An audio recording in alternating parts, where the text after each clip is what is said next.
So the reason why you don't feel like you're free is because you're not free. Freedom is not turning off your Zoom camera and your Zoom mic so that you can cry during your Zoom meetings at home.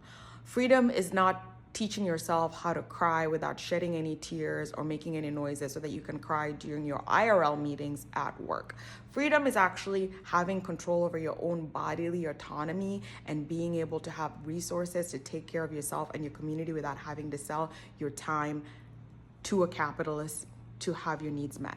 I think a lot of the times why we think we're free, even though we really don't feel like we're free, is because we've been taught that slavery and freedom / free labor is this like binary, when in reality, it's more of a spectrum. So I think the best way that I could come up with to describe this is that there's chattel slavery on this one end, and that's the slavery that we know of, that Black people were trafficked after being kidnapped and brought to the United States of America and forced to build wealth for the plantation enslavers and for the world in general. And then on the other end is freedom, which is like really having like your own bodily autonomy, having access to land, having access to community, and having the resources to be able to take care of each other and community without having to sell yourself as a commodity to the capitalists to make ends meet. And most of us are within this spectrum.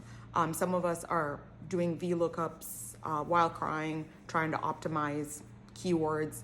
Some of us are, working outside, not being able to make enough money to live in the heat, and are essentially indentured servants.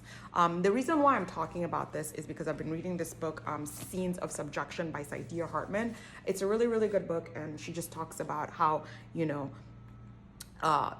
plantation enslavers and capitalists controlled their enslaved laborers and the tools that they used to enslave people. And one of my favorite quotes from this book is, "Slavery is less the antithesis of free labor than an intemperate consort." So what this quote is essentially saying is that free labor is not the opposite of slavery.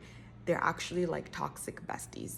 So you should read this book. It's really, really good. You might need a thesaurus, but I promise you it's worth it. You're gonna learn a lot, and it's gonna really make you question everything you've ever thought about freedom.